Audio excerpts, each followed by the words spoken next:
Halo sahabat Femina, kembali lagi kita akan langsung melanjutkan kembali Indonesian Women's Forum 2021. Di hari ketiga ini, hari terakhir, semoga masih semangat terus di panel diskusi kedua kita hari ini. Dan sekarang kita tiba di topik yang akan kita bahas yang seru banget, yaitu modern family. Jadi mungkin bisa juga untuk para perempuan yang di luar sana yang sedang menyaksikan, mungkin bisa ambil snack dulu, kopi, teh. Jadi kita bisa benar-benar sama-sama mendengarkan panel diskusi kedua ini. Bicara soal perempuan memang tidak bisa dipisahkan pastinya dari keluarga. Masalah relasi dalam perkawinan selalu menarik untuk dibahas sebab tiap era punya dinamikanya sendiri. Nah, bagaimana kira-kira nih dinamikanya di era sekarang? Nah, kita juga akan membahas nih tentang konsep maskulinitas dalam hubungannya dengan cara berkomunikasi yang lebih baik dan juga peran orang tua sebagai pendidik utama anak di masa hybrid learning seperti sekarang ini. Jadi ini tidak kalah penting pastinya untuk disimak. Dan para tamu kita sudah kita kumpulkan untuk membahas tema ini. Telah hadir Kania Anggiani, Ruben Hatari, Modern Family and Founder dari @dapur Ruben. Dan juga ada Dr. Adnike Nova Sigiro, Direktur Eksekutif Jurnal Perempuan periode 2017 sampai dengan 2021 dan juga peneliti Jurnal Perempuan. Berikutnya ada juga pembicara kita yang ketiga yaitu Mbak Ratih Ibrahim, psikolog klinis Personal Growth ID. Dan juga yang terakhir ada Usman Kansong, Direktur Jenderal Informasi dan Komunikasi Publik Kementerian Komunikasi dan Informatika Republik Indonesia. Itulah 4 speaker kita hari ini dan panel terakhir di rangkaian Conference IWF 2021 ini akan dipandu oleh host kita, Tenik Hartono, PJ Editor in Chief Ayah Bunda Parenting Indonesia. Para hadirin semua, selamat menyimak.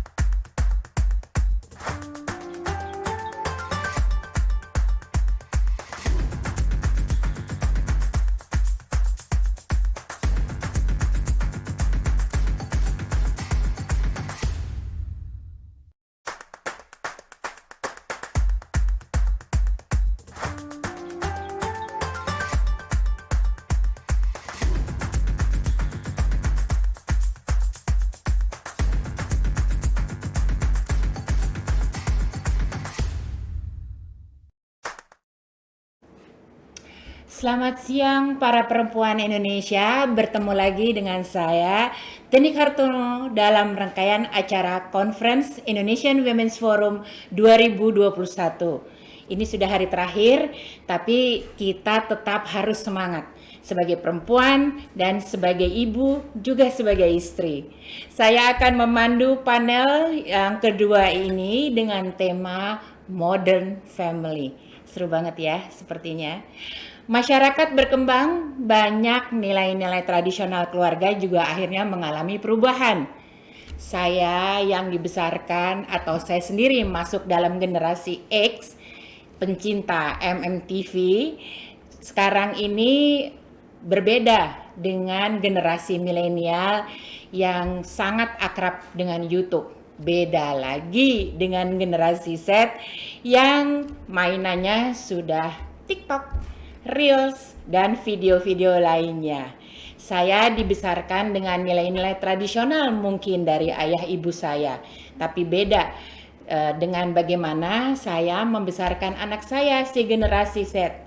Contoh saja nih, saya cuma kenal kalau mau investasi, ya deposito, reksadana.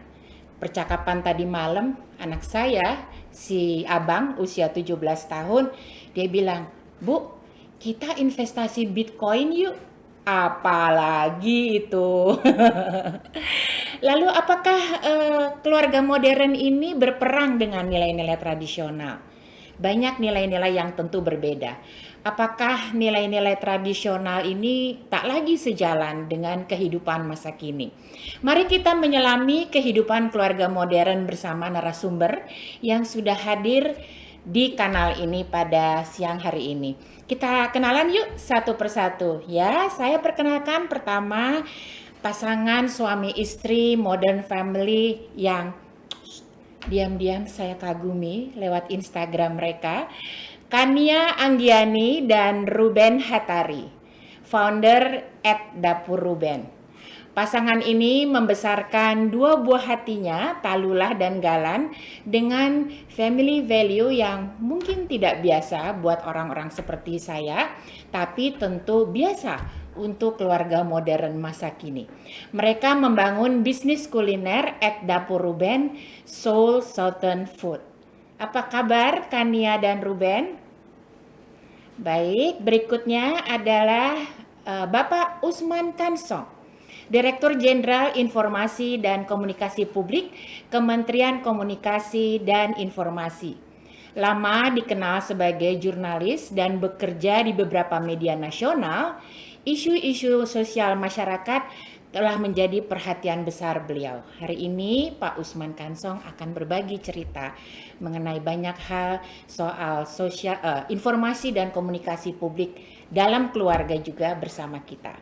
Berikutnya adalah Dr. Adnike Nova Sigiro, MSc, peneliti jurnal perempuan.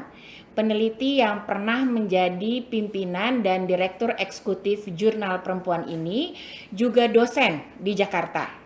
Gelar doktornya dalam bidang kesejahteraan sosial pun terus dibaktikan sebagai peneliti di jurnal perempuan. Narasumber terakhir, tapi yang tidak kalah penting, sahabat lama kami, Ibu Ratih Ibrahim, SC, MM Psikolog, Psikolog Klinis Personal Growth Indonesia. Sebagai psikolog klinis yang menangani bidang anak-anak, remaja, dewasa, dan keluarga, kasus permasalahan relasi, kekerasan fisik dan mental, ataupun permasalahan pasangan dan pernikahan telah sering ditanganinya. Saya mau menyapa dulu untuk para narasumber. Selamat siang, senang sekali bisa bertemu dengan Anda semuanya. Mudah-mudahan kita bisa ngobrol dengan seru ya. Ini cerah semua nih. Bajunya kayaknya senada semua warnanya. Ungu-ungu, putih. Oke, baik, kita mulai saja dulu ya dengan saya akan mulai dengan Ibu Dr. Adnike Nova Sigiro, MSc. Mbak Adnike atau Ibu Adnike baru-baru ini melakukan riset tentang kolaborasi keluarga di tengah pandemi. Ini tentu pas sekali dengan topik kita hari ini. Jadi ada temuan menarik apa ini Mbak Adnike? Silakan Ibu atau Mbak Adnike untuk paparannya. Nun sewu, waktu 5 menit. Silakan Bu Adnike. Baik, selamat siang, salam sejahtera, salam sehat untuk kita semua. Terima kasih Mbak Teni atas waktunya. Saya akan coba singkat ya. Jadi di Jurnal Perempuan semenjak COVID-19 pandemik, kita pernah melakukan riset terkait beban perempuan di dalam keluarga, khususnya dalam penerapan dulu namanya pembatasan sosial berskala besar ya, sekarang namanya PPKM, tapi intinya kegiatan masyarakat termasuk keluarga itu terpusat di dalam keluarga. Nah, ketika saya diminta untuk berbicara mengenai keluarga modern, saya menyiapkan, oh ya, PPT-nya sudah ada. Tolong slide 1. Jadi kalau bicara keluarga modern, tentu ada konotasi bahwa ada keluarga yang tidak modern ya. Ini yang saya tidak mau mengatakan lawan dari keluarga modern adalah keluarga tradisional, karena tidak semua tradisi itu juga kemudian bersifat negatif ya. Tetapi saya mau melihat keluarga modern dalam rangka melihat satu kebaruan, satu perkembangan positif dalam kehidupan keluarga atau dalam peran sosial di dalam keluarga. Jadi saya menyebutnya bagaimana kita melihat keluarga modern sebagai jawaban dari cara pandang umum mengenai konsep keluarga. Kalau kita lihat dalam pandangan umum yang kita bisa istilahkan misalnya stereotip atau konsep keluarga, keluarga itu dilihat bisa dilihat dari berbagai cara ya. Pertama, yang paling umum keluarga adalah unit reproduksi biologis. Di dalam keluarga orang menikah, punya anak ya, mengasuh anak dan lain sebagainya. Lalu yang kedua sebagai unit ekonomi, di mana keluarga adalah satu unit yang harus juga produktif secara ekonomi. Artinya ada orang di dalam anggota keluarga yang bertugas mencari nafkah, kemudian menafkahi keluarga. Nah, cara pandang umum itu melihat keluarga adalah unit ekonomi di mana laki-laki bertugas untuk mencari nafkah dalam arti mendapatkan uang atau mendapatkan penghasilan. Istilahnya male as breadwinner. Lalu cara pandang umum yang lain adalah keluarga sebagai unit budaya ya. Di dalam keluarga itu dilakukan pendidikan nilai-nilai seperti budaya. Misalnya kalau kita etnis tertentu ada tradisi-tradisi yang kita wariskan kepada anak, kepada cucu. Lalu dalam konteks agama, tradisi dan ritual agama, belief ya itu juga diwariskan. Demikian juga mengenai nilai-nilai atau praktik-praktik sosial, kultural yang dianut atau diyakini atau dijalankan oleh keluarga tersebut. Nah, cara pandang umum keluarga ini, tolong next slide, tentu memiliki masalah khususnya kalau kita melihat dari sudut pandang keadilan gender atau feminisme.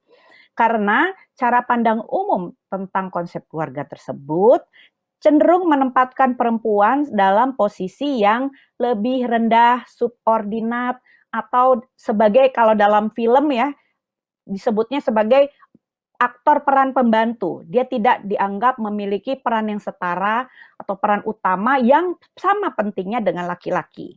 Nah, maka kemudian konsep keluarga modern menurut saya itu bukan semata-mata kalau stereotipnya kan oh kalau feminis berarti laki-laki disuruh kerja rumah tangga, perempuan yang kerja cari uang. Tidak harus begitu. Jadi konsep keluarga modern bukan semata-mata pergantian atau pertukaran peran dalam pengasuhan anak dan ekonomi.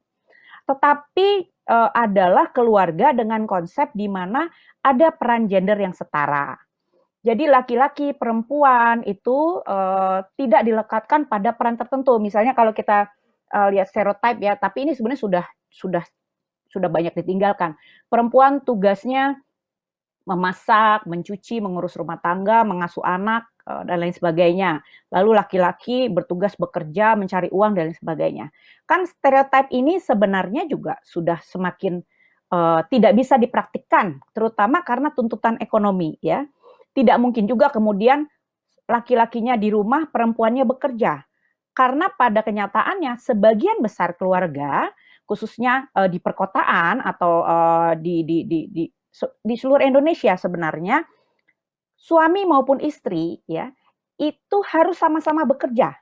Karena apa? Karena satu breadwinner itu tidak lagi mencukupi untuk menafkahi keluarga, ya apalagi dengan biaya pendidikan, biaya pengasuhan, kesehatan dan lain sebagainya yang semakin tinggi. Nah, keluarga modern itu juga bisa dipandang dari hilangnya stereotip keluarga nuklir atau inti. Sebetulnya dalam konsep keluarga Indonesia, konsep keluarga nuklir atau inti sejak lama sebenarnya menurut saya kurang kompatibel.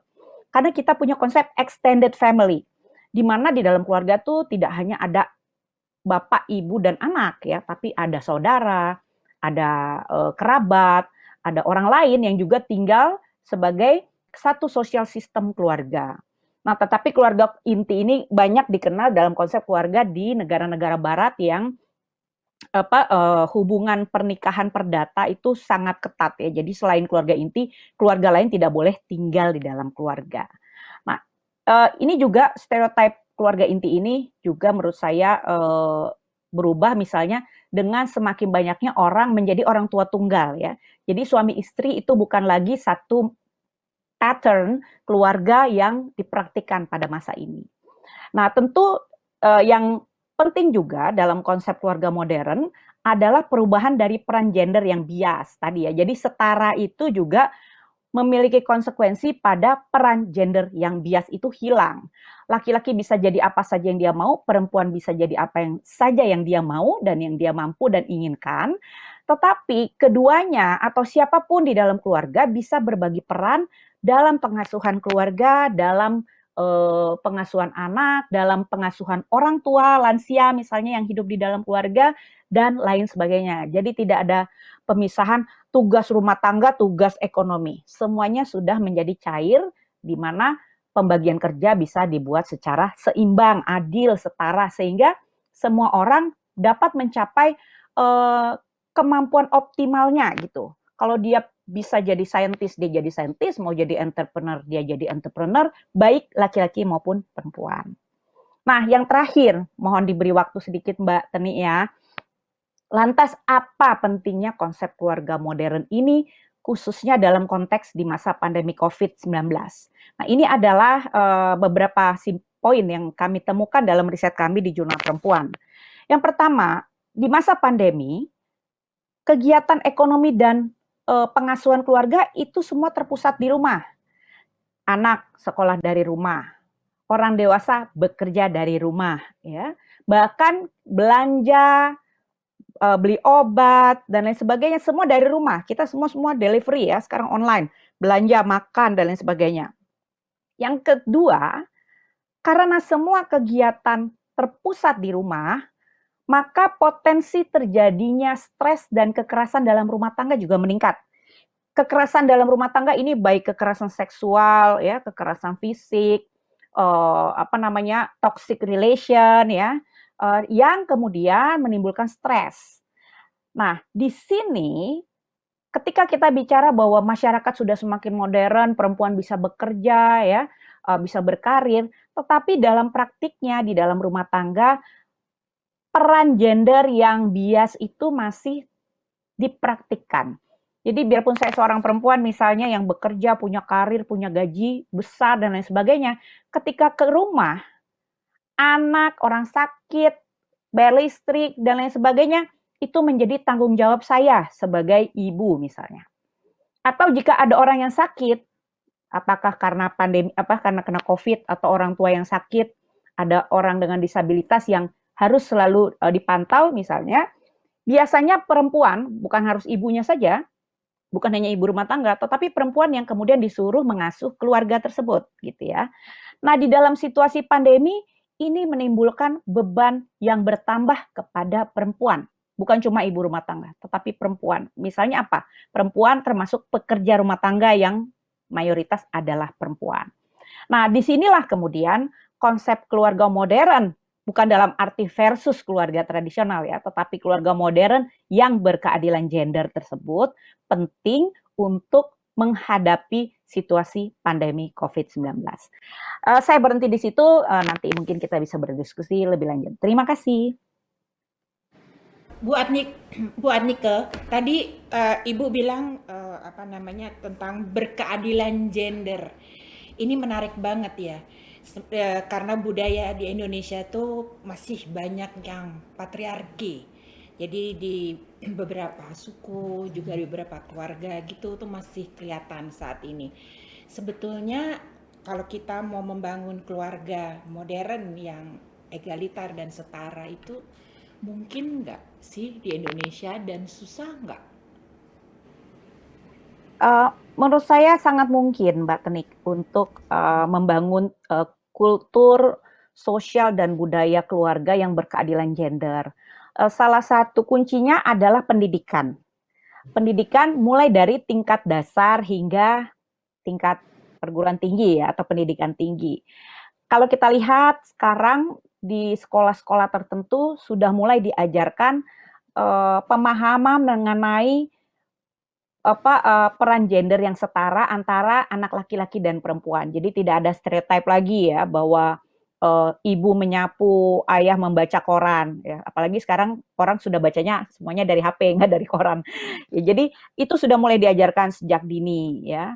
Yang kedua yang juga penting adalah akses terhadap perempuan maupun laki-laki terhadap ekonomi. Itu juga sudah semakin besar dan setara.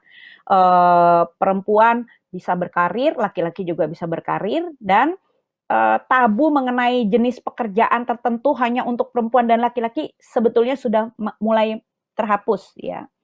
Nah, hal ini menurut saya memfasilitasi terbentuknya keluarga modern yang berperspektif keadilan gender tersebut. Baik perempuan maupun laki-laki menyadari ketika mereka membentuk keluarga, mereka tidak bisa lagi mengandalkan hanya satu orang sebagai breadwinner atau hanya memilih pekerjaan tertentu ya, misalnya nanti Mas Ruben yang akan nanti bicara ya.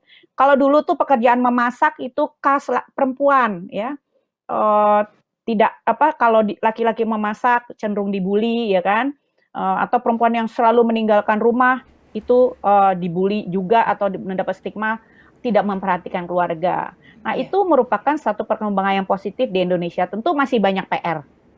Tidak berarti udah selesai semuanya, sudah ada kultur keluarga yang berkeadilan gender itu. Iya, dulu kayaknya ayah saya tuh nggak boleh masuk dapur oleh ibu saya. Sekarang tentu sudah berbeda karena Ya. Ruben selalu masuk dapur. Saya lihat tuh di Instagramnya sering sekali masak, bahkan membuat dapur Ruben ini ya untuk kegiatan dan bisnis sehari-hari. Oke, kita ke pasangan ini ya, Ruben Hattari dan Kania Anggani. Halo, apa kabar? Salam sehat untuk Anda berdua. Halo Mbak, salam sehat untuk semuanya juga. Halo Mbak Masak Tani. apa hari ini untuk breakfast? Udah masak hari Hari ini? ini belum ke dapur, mungkin nanti malam sih. Oke, tadi kan Bu Adnike cerita ya tentang kesadaran atau berkeadilan gender, dan ini saya lihat di Instagram Anda berdua ini benar-benar diterapkan dia, dan bagaimana juga cara Anda mengasuh, mendidik anak ini juga nampak sekali pada berkeadilan gender ini juga. Perlakuan Ruben ke Kania, perlakuan Kania ke Ruben itu seru sekali dilihat ini ya. Sepertinya gambaran pasangan yang sangat kolaboratif dalam memainkan peran secara bersama-sama. Ini kompak beneran atau di medsos aja? Silakan mau dijawab, Bu.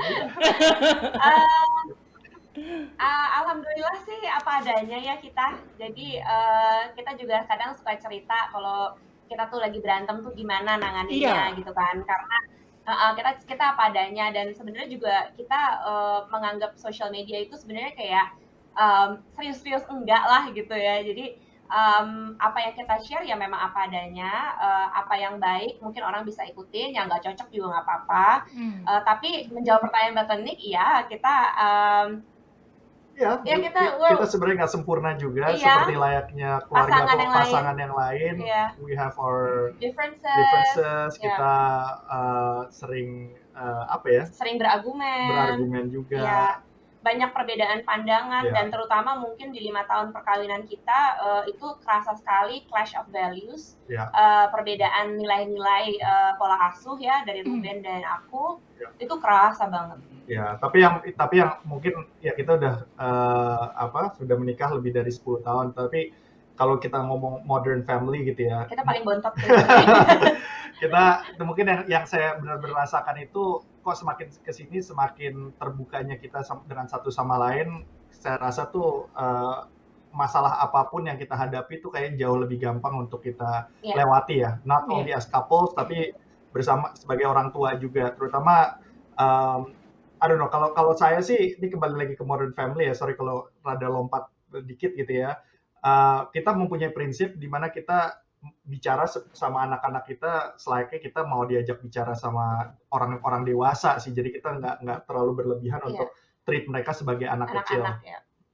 Ya. Kita nggak bicara menganggap mereka anak kecil gitu. Iya, cara bicara kalian ya dengan anak-anak tuh menarik sekali sih kalau saya lihat di Instagram. Untuk audiens yang menonton konferensi ini di panel kedua ini, intip-intip deh Instagram Ruben Hattari dan Keke Kania, nama Instagramnya Kania, betul kan ya? Ya. Betul. Nah, tadi Ruben sama Kania sudah menyebutkan tentang nilai-nilai yang didapat dari upbringingnya ya, dari ketika masing-masing masih melajang, yang kemudian berkeluarga, menikah dan berkeluarga. Nah, sebagai keluarga masa kini, nilai-nilai khas apa nih yang akhirnya kalian berdua tanamkan kepada anak-anak, kepada keluarga yang mungkin berbeda dengan pola asuh atau nilai-nilai yang didapat ketika Anda sendiri berdua sebagai anak gitu. Aku yang jawab ya. Silakan. Ntar aku follow up. Kita kompakan dulu. Mungkin kalau dari sisi aku ya, mungkin karena aku dibesarkan di keluarga yang perempuannya tuh kuat banget karakternya. Jadi nenekku, ibuku, mereka sangat anti patriarkis gitu ya. Jadi mempengaruhi banget sama pola pikirku juga. Sekarang now that I'm a mom, I'm a wife gitu, aku menyadari bahwa gila ya, ternyata kita tuh memang hidup di dunia patriarki ya, dan sangat kental. Even sampai generasiku sekarang yang udah milenial, aku masih dikelilingi oleh teman-teman atau lingkungan yang masih sangat membedakan cara meraise anak perempuan dan anak laki-laki gitu. Jadi mereka pada saat melihat aku raise Lula sama Galan agak shock gitu, karena aku nggak memberlakukan hal-hal itu seperti mereka. Kayak contoh misalnya, aku seneng banget Galan itu di dapur masak bantu bapaknya. Dan anak laki juga harus bisa beberes kamar, harus bisa bantuin ibunya. Anak perempuan juga nggak ada keterbatasan in terms of interest atau passion. Mereka boleh explore as much as they can. Mereka kayak contoh misalnya anakku yang perempuan itu sangat tomboy ya, dia adventurous, dan kebetulan dia she loves golf, dan dia dulu pernah belajar drum, sekarang dia into skateboard.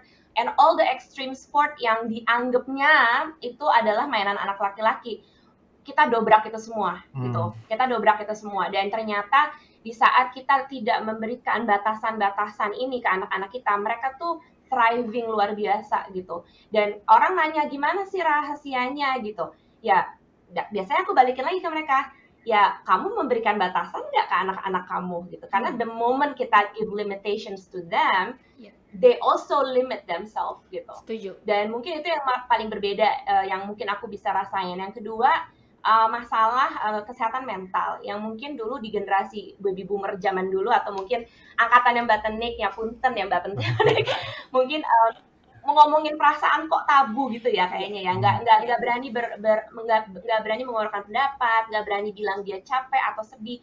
Kayaknya anak tuh harus selalu baik-baik aja gitu, kayaknya harus sukses, harus pinter, harus berhasil, tapi nggak pernah diangkat apakah ada despair gitu. Karena kan sebenarnya manusia itu kan ya, we are a multidimensional being ya kan, we have so many emotions gitu.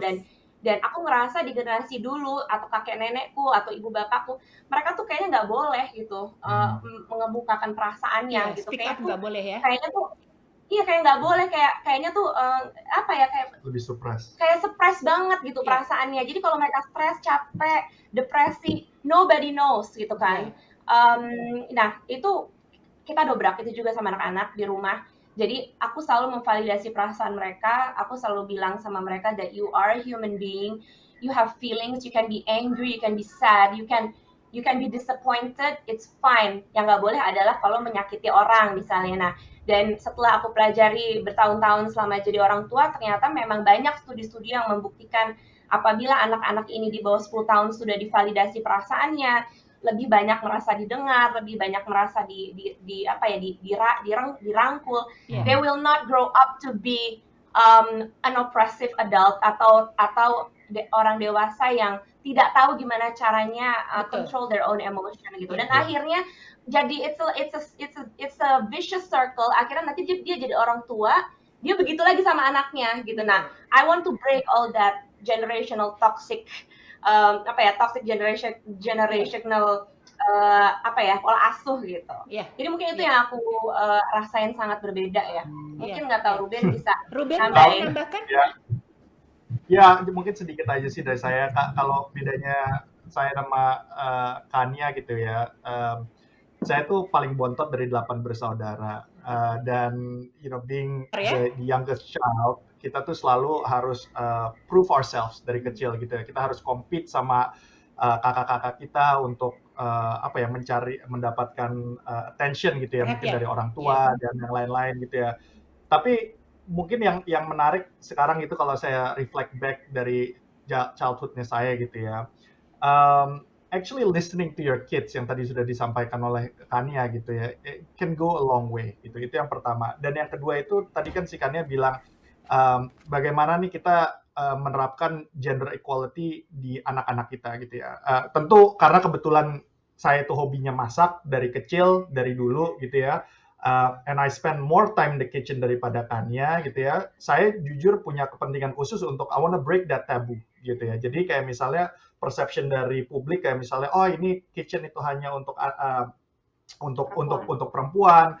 Menurut saya tuh itu adalah pemikiran yang sangat kuno dan sangat terbelakang ya. Dan Ya. saya sebagai laki-laki yang sangat passionate about cooking, memang itu yang sesuatu yang saya ingin depankan. Tapi kalau misalnya kembali ke anak-anak kita gitu ya, nih ini yang menarik nih yang kita selalu bicarakan. Anak pertama saya itu kan Lula, perempuan gitu ya. Dan saya tuh sadar betul ya, kenapa saya selalu mendorong dia untuk mencoba banyak hal. Because I know at the end of the day, dunia itu mayoritas orang itu masih berpikir secara patriarki gitu ya. Iya. Dan saya nggak mau anak saya itu besar knowing that there are limitations to her capabilities ya. Jadi kalau misalnya dia sangat tertarik sama olahraga-olahraga tertentu seperti golf, seperti skateboarding, ya kita sebagai orang tua yang misal mau disebut modern family apa enggak, kita memberikan ruang dan sebisa mungkin kita mendorong mereka untuk interestnya mereka. Kalau suka ya alhamdulillah, kalau nggak suka oke, let's move on to the next hobby. Kalian sukanya apa? So mungkin itu aja sih yang saya mau tambahkan. Menarik sekali ya, karena ini pasangan suami istri yang terus saling mengisi, berkolaborasi dalam baik relationship antara pasangan ya, jadi berdua ya, suami istri, tapi juga dengan Lula dan Galan ya, dengan anak-anak. Dan kalau kita lihat sekarang ini juga kan banyak anak-anak yang tadi seperti Kania sebutkan tuh seperti ditekan perasaannya, jadi nggak di-embrace feelingsnya. Tadi Ruben juga bilang nggak mau anak-anak untuk menjadi terkotak-kotak ya dalam apa yang dibilang oleh masyarakat yang mungkin memang juga sudah tidak sesuai seperti sekarang. Oke, kita ke Mbak Ratih Ibrahim. Nanti kita ngobrol lagi ya dengan Ruben dan Kania ya. Mbak Ratih, apa kabar? Hai, jadi deg-degan. Kenapa Jadi deg-degan? deg-degan nih. Kenapa deg-degan? Mau ditanya-tanya sama Teni, aku deg-degan. Aku dengerinnya seru bener nih. Sebagai Bukannya ibu dua anak laki-laki yang udah ya, gede-gede dan ya, alumni sekolah perempuan semua. ya. Anak, Gimana nih? tapi kan Mbak Ratih juga sebagai psikolog dan sebagai ibu, Heeh. ini udah Iya. mumpuni banget nih membesarkan anak-anak. Ini juga salah satu idolaku.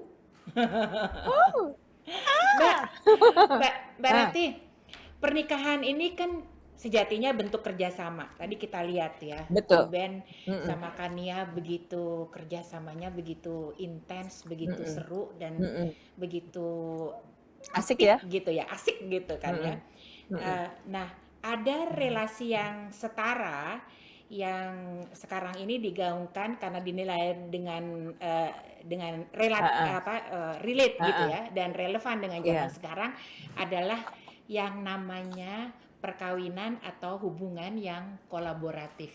Menurut Mbak Ratih Iya. seperti apa sih kolaboratif itu dalam It- hubungan keluarga?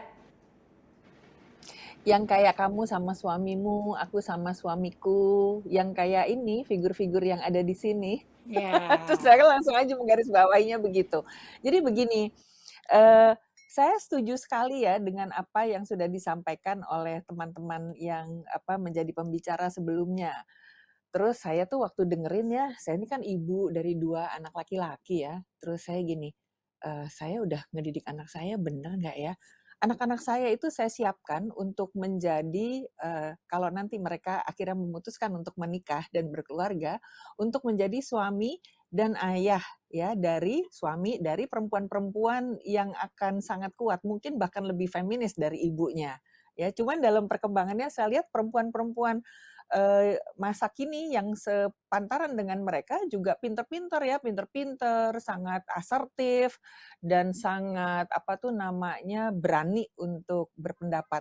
Kadang-kadang justru saya ngelihat ada juga nih teman-temannya mereka yang justru terpapar sendiri ini dengan apa tuh namanya, toxic masculinity yang Ah, tadi sempat kita bahas gitu. ya. Jadi, menuntut supaya laki-laki menjadi sangat machois, jantan, dan ini anak-anak saya terus pada komplain gitu ke Hmm. saya, "Kenapa kok nggak boleh empati dan dianggap sebagai kelemahan?" Karena anak-anakku sama seperti anakmu juga Teni, masuk dapur, rumah tangga dan sebagainya, penyayang, empati, dan emosinya juga bisa diekspresikan dengan, sangat apa adanya ya, dan itu sehat secara mental juga sehat. Nah, co-parenting kolaboratif itu adalah model parenting modern. Artinya apa? Bapak dan ibu, suami dan istri itu adalah mitra, mitra yang sungguh-sungguh sejajar. Jadi kegiatan tanggung jawabnya dilakukan bersama-sama. Jadi kalau saya mengutip Sheryl Sandberg nih tentang leadership, udah nggak ada lagi tuh sebetulnya mestinya di dalam benak kita dan tertampil di dalam perilaku kita, female leaders, male leaders, yang ada semuanya cuma leaders, dan kita kan Leaders. menyiapkan anak-anak kita untuk bisa menjadi the future leaders yang Ya. akan membawa bangsa kita, keluarga kita kepada kemuliaan. Artinya apa?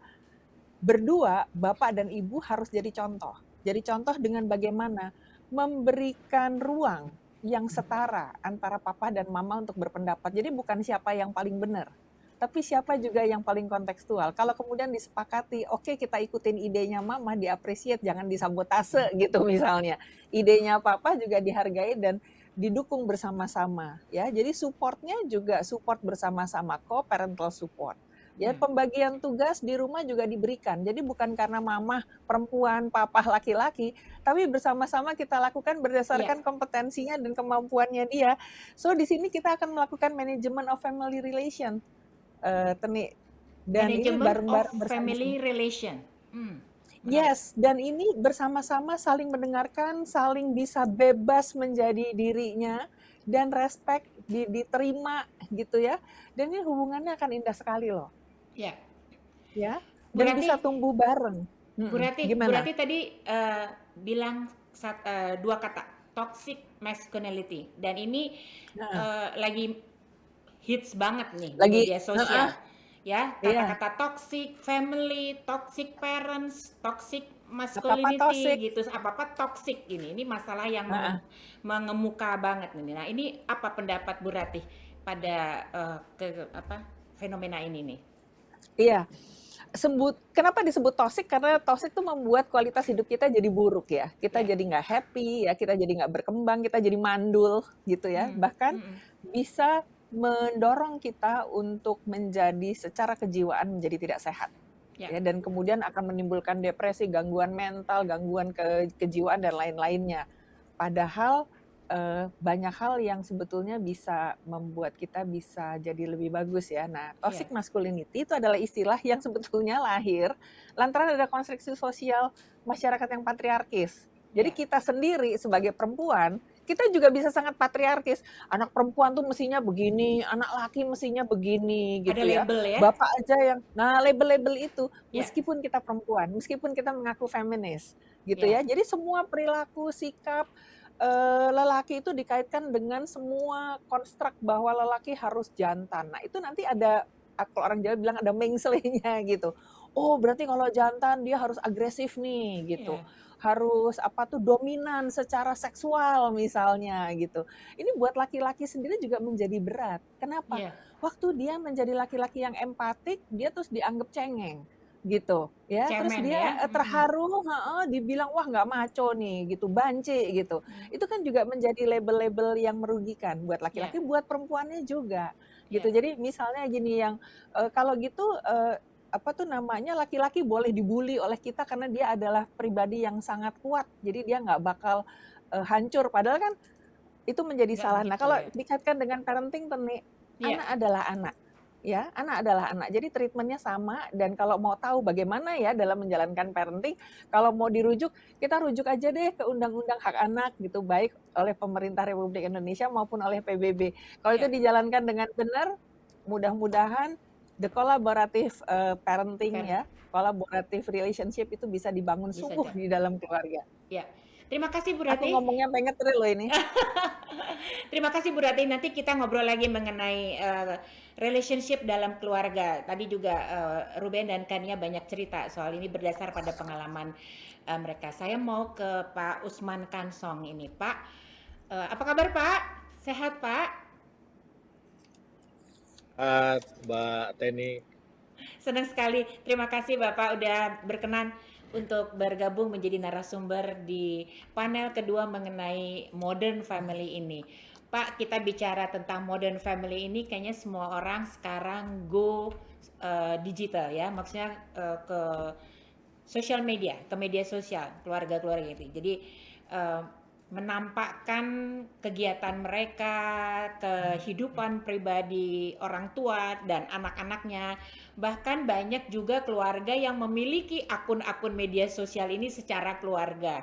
Dan di situ kelihatan sekali mereka tidak ragu-ragu, tidak malu-malu, tidak segan lagi untuk memperlihatkan seluruh anggota keluarga di media sosial yang kalau followernya sampai jutaan ya akan dilihat oleh mereka semua ini. Nah, yang menjadi soal adalah kalau saya pantau saat ini adalah perlindungan data pribadi nih Pak Usman. Nggak hanya untuk orang dewasa ya kan, untuk anak-anak tadi yang seperti bilang. Bahkan banyak sekali juga yang bayi-bayi ini sudah dibuatkan akun Instagram misalnya gitu. Nah, data pribadi kita tercecer kemana-mana dan tidak semua orang mengerti bahayanya. Nah, apakah ada fakta yang dimiliki oleh Pak Usman dan Kominfo tentang hal ini dan apakah ada kebijakan terbaru mengenai hal ini, Pak, untuk keluarga modern ini? Ya, baik. Terima kasih.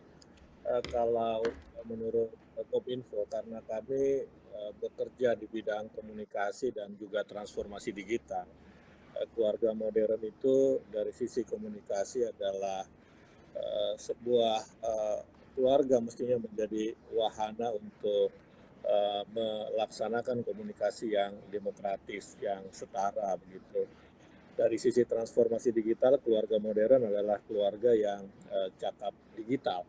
Ya, cakap digital itu banyak definisinya, tetapi yang paling sering disampaikan orang adalah digital skill atau keterampilan digital. Tetapi lebih dari itu sebetulnya ada ethical skill juga, jadi bagaimana menjunjung tinggi etika dalam berkomunikasi melalui media digital. Ada juga cultural skill yang perhatikanlah budaya kita dalam berkomunikasi secara digital dan yang paling penting saya kira juga bagaimana kita juga membangun rasa kebangsaan melalui komunikasi digital. Terkait dengan perlindungan data pribadi yang sedang kita lakukan adalah melakukan literasi digital ya kepada semua kalangan, kepada keluarga, kepada semua kelompok masyarakat. Nah, dalam literasi digital itu juga kami mengedukasi masyarakat untuk cakap dalam melindungi data pribadinya. Ya, jangan gampang memberikan data-data pribadi kepada orang lain, termasuk juga dalam konteks penggunaan sarana digital. Ya, kita ingat ungkapan bahwa jejak digital itu sulit dihapus. Selalu ada dia, kapan mau ditarik lagi itu akan lebih mudah. Nah, ini kami terus mengedukasi kepada masyarakat. Salah satunya kita pernah mengeluarkan surat edaran, misalnya ketika kita memberikan katakanlah fotokopi KTP itu harus diberikan watermark karena ada NIK di situ yang bisa disalahgunakan, sehingga ketika ada persoalan penyalahgunaan data pribadi kita, maka dengan mudah kita melacak, oh waktu itu saya memberikan data ini kepada instansi A atau kepada orang B misalnya. Ini Kominfo sudah mengeluarkan data pribadi. Sudah melakukan edukasi tentang perlindungan data pribadi. Yang kedua, kita sudah mengusulkan, mengajukan RUU perlindungan data pribadi kepada DPR dan ini sedang dibahas. Ya, tentu saja ini kalau baca di media ada kendala memang, ada kendala. Tetapi undang-undang itu saya kira sangat penting supaya kita punya payung hukum supaya kita punya standar, supaya kita juga aware sebagai anggota masyarakat, sebagai anggota keluarga untuk melindungi data pribadi kita. Jadi dua hal yang sedang kami lakukan. Kalau pertanyaan Mbak Teni tadi adalah bagaimana dengan perlindungan data pribadi. Tentu saja kita juga melakukan edukasi, literasi digital, misalnya yang sering menjadi perhatian masyarakat adalah soal disinformasi atau hoax. Itu juga kami melakukan kepada berbagai kalangan masyarakat dari berbagai generasi, anak muda, orang tua termasuk di dalamnya, supaya mereka tadi di running text ada saring sebelum sharing misalnya. Iya, betul. Buat hoax. Tapi yang penting juga sedang kami lakukan adalah digitalisasi UMKM, dan kita melakukan literasi digital. Bahkan ada yang spesial, yang khusus literasi digital dalam konteks menjadikan dunia digital sebagai sarana untuk e-commerce misalnya, itu khusus buat perempuan misalnya. Itu ada kelas seperti itu yang kita lakukan. Kira-kira seperti itu, Mbak Teni. Ya, ternyata memang nggak mudah ya Pak ya, bahkan untuk di Kominfo sendiri untuk terus mengedukasi orang tua atau keluarga masa kini ini untuk juga patuh atau mungkin peduli ya, aware begitu dengan data-data pribadi. Nah ini baru data pribadi nih Pak Usman ya. Nah sementara banyak juga kekerasan sosial, kekerasan yang terjadi di media sosial yang berbasis gender di online. Nah, padahal sekarang ini anak-anak kan masih banyak yang sekolah online kan, dan menghabiskan hampir seluruh waktunya ini di layar gitu, dan bukan tidak ada waktu juga untuk berkomunikasi dengan teman-teman atau bahkan dengan orang asing gitu di internet. Nah ini akhirnya terjadi banyak kekerasan yang berbasis gender di online. Nah ini apakah sudah ada payung hukum untuk memberi efek jera nih Pak Usman kepada para pelakunya? Ya, kita punya undang-undang ITE. Ya. Undang-undang ITE adalah payung hukum untuk menindak berbagai pelanggaran konten di media digital. Ya. Jadi untuk tahun 2021 kita punya data ya. Data ini umum, datanya maksud saya bidang-bidangnya umum ya. Misalnya untuk pornografi. Ya, pornografi itu ada 24.957 ya data yang kami miliki, dan itu kita take down semuanya. Pornografi juga bisa menjadi sarana saya kira untuk katakanlah tadi kekerasan berbasis gender juga begitu, eksploitasi, apalagi kalau sifatnya eksploitatif. Kemudian juga ada penipuan online, kemudian ada juga radikalisme. Nah, ada konten-konten negatif yang direkomendasi oleh instansi sektor. Ini termasuk bullying misalnya. Itu kita lakukan tindakan take down. Kita berkomunikasi dengan platform digital untuk take down konten-konten yang dilaporkan oleh sektor. Dalam hal ini Kementerian Pemberdayaan Perempuan dan Perlindungan Anak ya, 1036, tetapi tidak semuanya memang terkait dengan kekerasan berbasis gender itu tadi, tapi sebagian dari 1036 itu adalah laporan dari Kementerian Pemberdayaan Perempuan dan Perlindungan Anak. Juga ada radikalisme, ada investasi ilegal tadi yang Mbak Teni sebutkan, misalnya investasi Bitcoin, bisa saja ada yang ilegal, itu juga kita lakukan tindakan.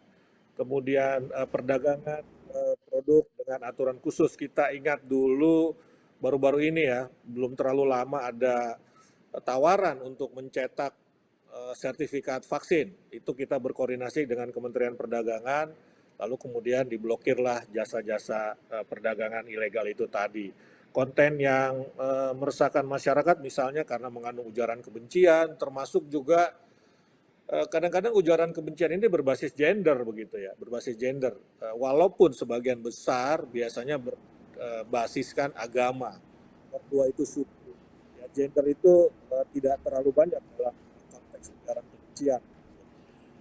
Itu Mbak Teddy termasuk juga berita bohong atau hoax, itu kita sudah take down. Obat-obatan dan kosmetik ilegal, nah ini biasanya terkait juga dengan keluarga, dengan perempuan, itu kita juga pantau terus. Ya.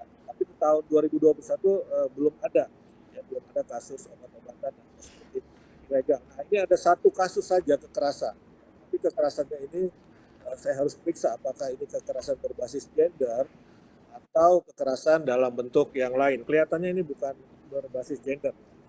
Seperti itu, Pak Teddy. Ya, ya. Terima kasih Pak Usman. Ini penjelasan yang memang kita sendiri sebagai, kalau saya juga dan tentu mungkin teman-teman semua, sahabat wanita yang hadir di sini, kita perlu terus memantau ya apa keputusan pemerintah, apa yang diharapkan dan apa yang sudah dipikirkan oleh pemerintah untuk kita juga ikut terlibat dalam policy atau dalam keputusan-keputusan tersebut, sehingga kita ketika kita berinteraksi dengan sesama orang tua dan juga dengan anak atau bahkan juga dengan sekolah, itu kita bisa tahu apa saja sih payung hukum yang melindungi kita sebagai orang tua dan anak-anak yang berada dalam lindungan kita. Nah, nanti kita akan ngobrol lebih banyak lagi mengenai hal ini, tapi kita sudah sampai di sesi Q&A, tanya jawab, dan ini sudah banyak sekali pertanyaan yang masuk dari audiens yang hadir pada siang hari ini. Pertanyaan pertama untuk Ruben, dan mungkin juga nanti saya mohon ada insight dari Mbak Rati. Ini dari Lira di Bandung, yang bertanya, bagaimana caranya komunikasi dua arah yang baik dengan pasangan? Meski sebetulnya kita sebagai pasangan setiap hari berkomunikasi, tapi untuk menunjukkan tanpa pakai kode-kode, tanpa ditahan di hati, tanpa rasa nggak enak itu kalau belak-belakan. Gimana tuh, Ruben? Oh, oke. Kalau saya sih samakannya gitu ya, contohnya saya itu orang yang benar sama siapa lagi. Kalau saya itu saya mempunyai kesepakatan gitu samakannya. Contohnya yang setiap hari kita lakukan. Kita cukup disiplin, misalnya anak-anak kita harus tidur jam 8 malam, dan di atas jam 8 malam sampai jam 10 gitu itu adalah waktu yang kita reserve untuk diri kita, dan itu adalah waktu ya kita biasanya melakukan ya kita nonton gitu ya, tapi sebagian besar dari waktu itu kita gunakan untuk kita kayak ngobrol sih sebenarnya, catching up on the day gitu ya, dan itu waktu yang kita benar-benar manfaatkan untuk bertanya satu sama lain, how was your day, dan sebenarnya itu pertanyaan yang sangat simple, itu sebenarnya tuh bisa berlapis-lapis kan jawabannya kan ya, bukan hanya jawaban dari segi kegiatan, tapi how did we feel about going through that particular day gitu ya, dan itu apa ya, mungkin waktu yang cukup berharga buat kita berdua. Yang kedua biasanya kita terutama akhir-akhir ini ya pandemi ya, karena kita udah working from home sebisa mungkin ya kalau kita saya udah 1,5 tahun gitu ya working from home. Kita sekarang menjalankan aktivitas kegiatan berolahraga misalnya yang bareng-bareng 2 kali 3 kali seminggu, mau kegiatan itu apapun, misalnya kita keluar jalan kaki atau kita jogging ya, we try to make the most of it sih. Mungkin itu sih. Mungkin aku mau nambahin yang aku notice ya. Ruben itu suka nanya ke aku. Ini mungkin menjawab pertanyaannya Mbak yang tadi nanya ya. Ruben itu every now and then suka nanya ke aku, kamu tuh happy nggak sih? Gitu. Kamu happy nggak sama aku? Kamu happy nggak sih di dalam relationship ini? Happy kan? I'm very happy. Thank you very much for asking. I'm very happy. Dan karena aku ditanya seperti itu, aku merasa sangat dihargai, merasa sangat sangat valuable, dan semakin ingin selalu berdiskusi kira-kira apa yang bisa kita improve dari relationship ini, dan apa yang bisa aku lakukan supaya aku bisa improve as a person, as a wife, dan kamu juga gitu. Dan aku rasa harus lebih banyak pasangan yang dan sebagai orang tua dan sebagai pasangan dulu nanya gitu ke satu sama lain, kamu kamu bahagia nggak sama saya Oke. gitu. Mungkin itu Ya. banyak yang nggak berani nanya soalnya kan. Ini sudah dimulai oleh Ruben nanya ke Kania. Mungkin juga nanti ditiru oleh pasangan-pasangan suami istri yang sedang menonton kalian ya hari ini ya. Bu Ratih minta insight-nya sedikit saja sebelum saya ke pertanyaan berikutnya.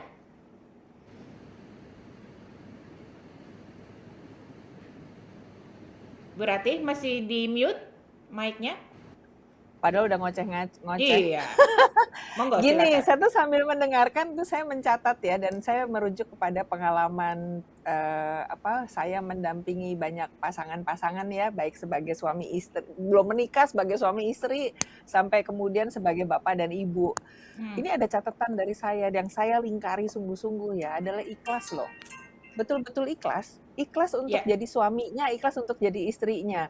Maksudnya apa? Dengan ikhlas itu kita juga bisa realistik dengan ekspektasi kita. Dan kalau tadi tanya, lu bahagia nggak sih sama gue gitu? Bahagia nggak sama saya gitu? Kan kita pengennya dijawab bahagia ya.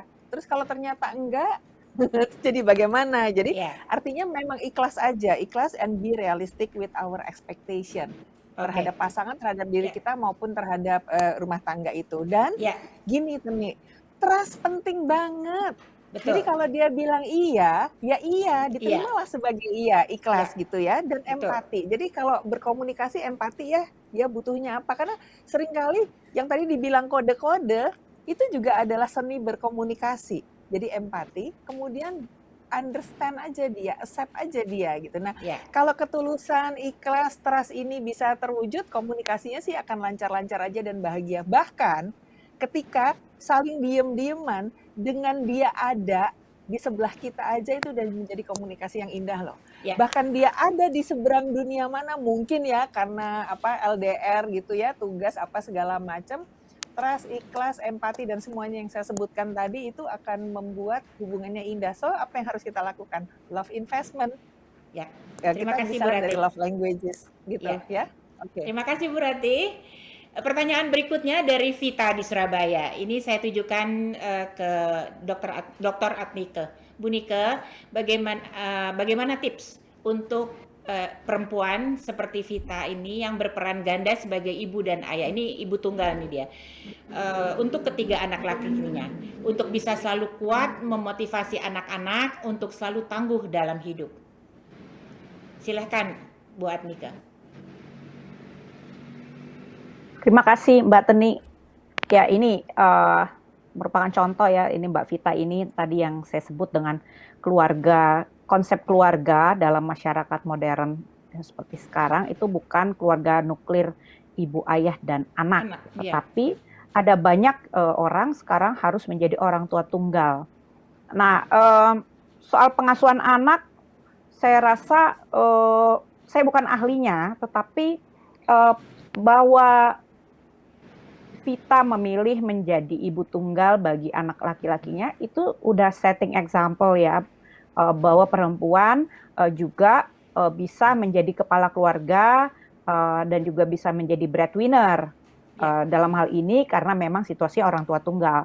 Tetapi bukan cuma itu, sebetulnya di banyak masyarakat di Indonesia kita bisa menemukan banyak perempuan menjadi kepala keluarga. Ada itu sebuah organisasi yang khusus bekerja untuk perempuan kepala keluarga, namanya PEKKA, Perempuan Kepala Keluarga. Nah, ini merupakan juga contoh di mana meskipun ada suami, kadang-kadang perempuan harus menjadi kepala keluarga. Misalnya karena suaminya mungkin sakit, suaminya harus bekerja di luar kota, dan di luar negeri. Dan juga karena persoalan-persoalan atau keterbatasan lain yang mengharuskan perempuan mengambil kepemimpinan dalam keluarga. Betul. Nah, tetapi di dalam masyarakat, juga di dalam kebijakan yang ada di Indonesia, peraturan perundang-undangan, konsep perempuan kepala keluarga ini belum dikenal dengan baik gitu. Sehingga kalau kita lihat di dalam administrasi kependudukan, program bantuan sosial, kalau merujuk kepala keluarga selalu merujuknya kepada laki-laki. Kalau merujuk kepada ketua rukun tetangga ya, ketua RT, maka konsepnya yang dipilih itu Bapak RT gitu. Padahal ada mungkin perempuan-perempuan yang menjadi orang tua tunggal atau kepala keluarga. Nah, ini yang menurut saya perubahan mengenai konsep keluarga yang modern dan berkeadilan gender itu memang tidak bisa hanya dilakukan oleh keluarga itu sendiri, tetapi masyarakat juga harus berubah. Pemerintah juga harus akomodatif ya, Ya, dan betul. mengenali bahwa masyarakat atau konsep keluarga itu beragam. Dan kalau kita mengenali konsep keluarga yang beragam tersebut, maka kebijakan pemerintah, peraturan perundang-undangan, kebijakan sosial akan bisa outreach ya, bisa mencapai keluarga yang beragam itu. Artinya kita juga bisa mendukung tumbuhnya keluarga yang sejahtera, keluarga yang beragam itu, anak yang dalam konteks keluarga yang beragam Ya, gitu. terima Mungkin itu kasih. jawaban saya. Terima kasih buat Nike. Pertanyaan terakhir untuk Pak Usman, mohon nanti dijawab dengan cepat dan singkat, padat. Pak Usman ini dari Niar di Makassar. Pak, bagaimana jika pemakaian aplikasi yang mensyaratkan kita untuk menyerahkan data? Seperti misalnya Peduli Lindungi yang sekarang wajib dipakai oleh kita semua. Bagaimana pemerintah sendiri melindungi data warganya nih Pak dalam hal ini? Silakan Pak Usman. Ya, pemerintah memang diberi mandat dan diberikan kewajiban ya untuk melindungi data pribadi masyarakat. Ya, kita harus memprotek data masyarakat yang sudah diberikan kepada aplikasi Peduli Lindungi misalnya. Itu menjadi kewenangan, menjadi tugas BSSN sebagai lembaga yang diberi mandat untuk melindungi atau menjaga keamanan data pribadi. Termasuk juga Kementerian Kominfo dalam tata kelolanya adalah mandat Kominfo untuk mengatur. Jadi misalnya katakanlah BSSN atau ada pemangku data atau wali data, katakanlah Kemenkes misalnya lalai, maka kami bisa memberikan teguran, bisa memberikan peringatan kepada mereka. Jadi kami memang diberikan kewenangan untuk mengawasi tata kelola. Tetapi kalau keamanan perlindungannya adalah kepada BSSN sebagai sebuah lembaga dan kepada wali datanya. Misalnya kalau Peduli Lindungi, wali datanya adalah Kemenkes. Kira-kira seperti itu. Dan pemerintah berusaha menjamin ya melindungi data pribadi masyarakat. Terima kasih Pak Usman. Sayang sekali teman-teman, sahabat perempuan, kita sudah harus sampai di ujung acara. Dan kalau tadi saya mencoba menyimpulkan dari seluruh pembicaraan kita, mudah-mudahan kita semua yang hadir di sini, para perempuan dan juga sudah memiliki keluarga, bahwa keluarga yang modern atau keluarga masa kini seyogianya adalah kita berkeadilan gender, kita cakap digital dan juga memiliki hubungan kolaborasi yang apik antara pasangan suami istri dan juga dengan anak-anak. Terima kasih yang sangat-sangat besar untuk Dr. Aknike, terima kasih. Untuk Ruben dan Kania, terima kasih banyak atas semua cerita, sharing, bagi-bagi ilmu. Salam untuk anak-anak ya. Juga terima kasih banyak untuk Mbak Rati Ibrahim dan juga untuk Pak Asman Kansam. Terima kasih untuk semua yang sudah hadir di sini pada siang hari ini di panel kedua Conference Indonesian Women's Forum 2021 bertema Modern Family. Setelah ini masih ada masterclass yang bisa Anda ikuti sampai nanti sore. Segera pilih jadwalnya dan lihat jadwalnya semua di Instagram @IWF_Connect. Sampai jumpa, saya kembali ke Sanas.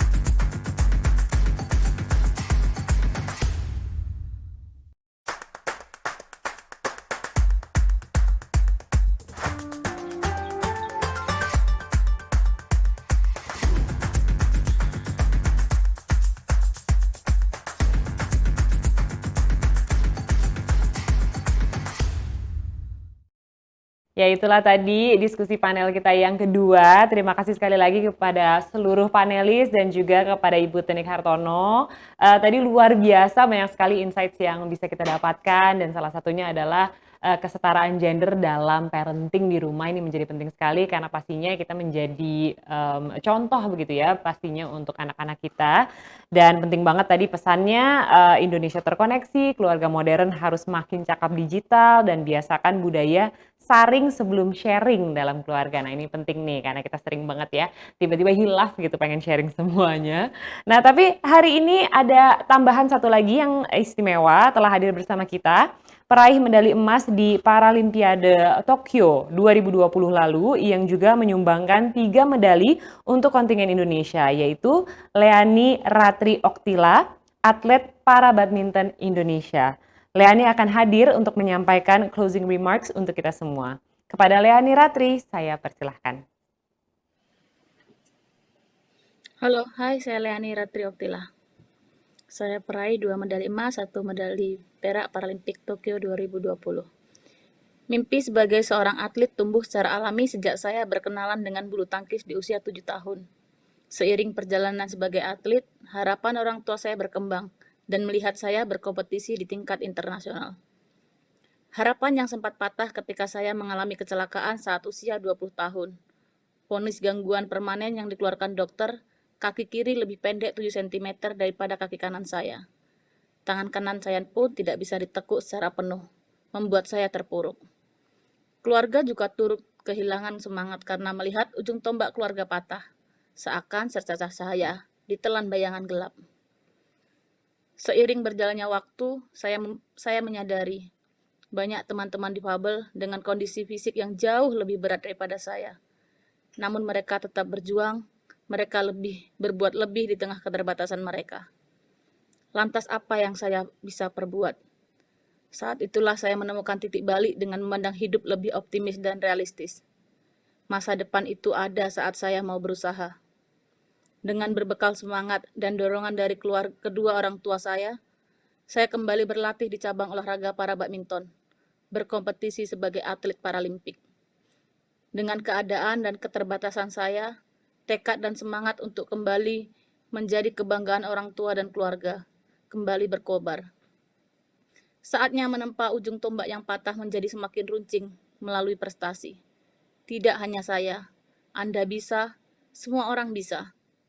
Untuk seluruh masyarakat Indonesia, terutama untuk teman-teman difabel, saya sebagai perempuan difabel juga bisa berprestasi dan mengharumkan nama Indonesia di kancah internasional. Jangan pernah putus asa. Dobrak hambatan di depan mata untuk menggapai mimpi. Tetap semangat, jangan lupa untuk selalu bersyukur dalam keadaan apapun. Kita perempuan, kita bisa. Kita buat, kita bisa.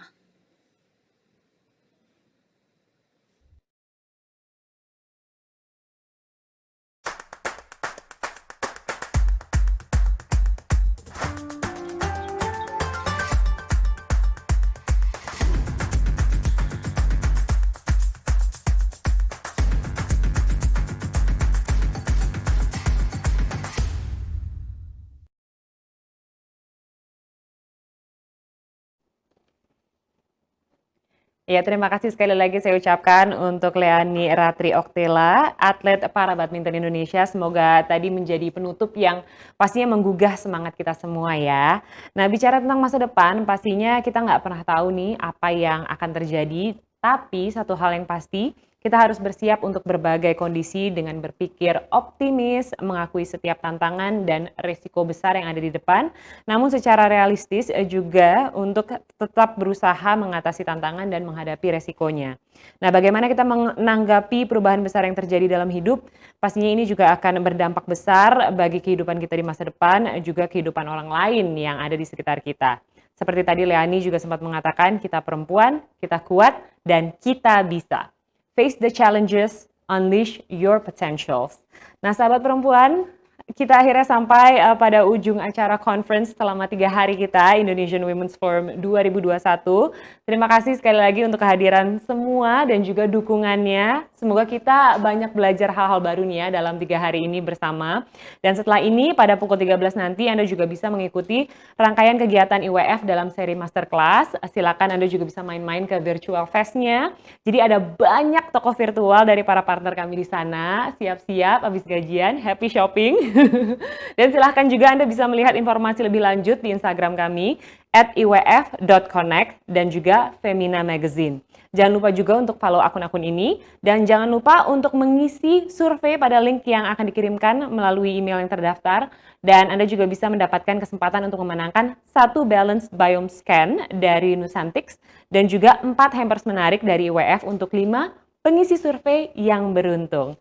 Dan izinkan saya sekali lagi mewakili Indonesian Women's Forum 2021, Femina dan PT Prana Dinamika Sejahtera untuk sekali lagi mengucapkan terima kasih kepada mitra kerja yang telah mendukung terselenggaranya acara ini, kepada Blue Band, Kementerian Komunikasi dan Informatika Republik Indonesia, Bio Oil, Zendit, Tokopedia, Bunga Sari, para knowledge partner, McKinsey & Company, UN Women Indonesia, Ibu-Ibu Kota Awards, Serikandi BUMN, IWAPI, Endeavor Indonesia, Himpunan Desainer Interior Indonesia DKI Jakarta, The Golden Space Indonesia, Personal Growth, dan juga partner pemerintah, Kementerian Ketenagakerjaan Republik Indonesia, Kementerian Perempuan dan Perlindungan Anak, dan Kementerian Pariwisata dan Ekonomi Kreatif. Juga untuk partner komunitas, DP3 AKB Jawa Barat, Indonesian Council for Small Business, Serikandi BUMN, Komunitas Fashion Berkelanjutan Empu, dan Perhumas Indonesia. Dan juga kepada partner media kita, Metro TV, Women by Narasi, Magna Channel, Prestige Indonesia, Geometry, Great Mind, Kumparan Woman, Mamis Daily, dan juga Luxina ID. Akhir kata, saya Shana Suartono sekali lagi undur diri. Terima kasih banyak untuk kebersamaannya. Sampai jumpa di Indonesian Women's Forum selanjutnya. Stay safe!